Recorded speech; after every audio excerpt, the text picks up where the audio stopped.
arsyeja pse unë kam dalë publikisht në fund të këtij viti dhe kam thënë që synoj në qoftë se është vullneti i deputetëve dhe vetëm qoftë se është vullneti i deputetëve që të rikandidohem sërish, e para ka qenë vullneti i madh qytetar.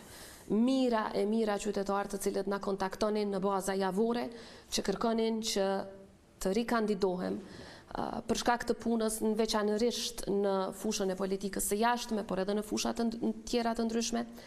Arsyeja e dytë ka qenë zotimi i vetë kryeministrit Kurti se do të më përkrahte në një kauzë të tillë, e cila është në interes të Kosovës, duke kualifikuar vetë që bashkimi ynë si binom është diçka për të cilën ka interes Republika jonë akoma. Ky është një angazhim publik i kryeministrit? Në takimin tonë, po flas për diskutimet tona që i kemi pasur. Kryeministri ju ka thënë që ju do jeni president? Po, që ne do të vazhdojmë bashkë si ky binomi që i dha shpresë Kosovës, duke e vlerësuar punën time deri në superlativ, duke thënë je presidentja më e mirë në shekullin 21, dhe që është në interesin e Kosovës. Në këtë zyrë?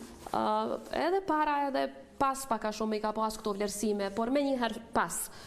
Në kontekstin që është në interes të Republikës së Kosovës në qoftë se ne vazhdojmë kështu.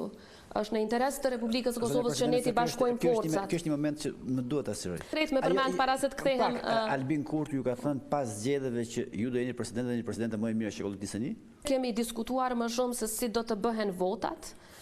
Por po, këtë vlerësimin që presidentja më e mirë në shekullin 21 ka thënë edhe pas zgjedhjeve.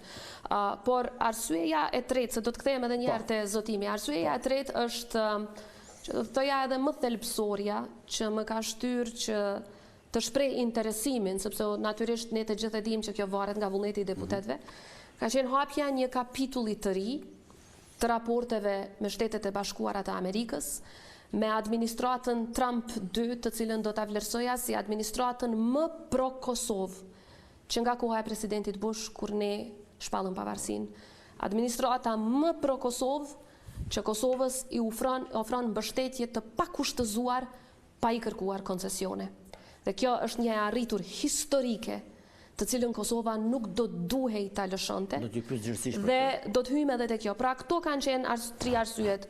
Vullneti qytetar, zotimi i vetë kryeministrit se dëshiron ta vazhdoj këtë bashkëpunim në këto pozicione, dhe e treta ky kapitull i ri me SBA-t që për mua ka qenë e domosdoshme ta vazhdojmë dhe kam besuar që një vazhdim i kësaj presidence do ta bënte pikrisht këtë, por bashkarisht me qeverinë, asnjëherë ndaras prej qeverisë e prej parlamentit.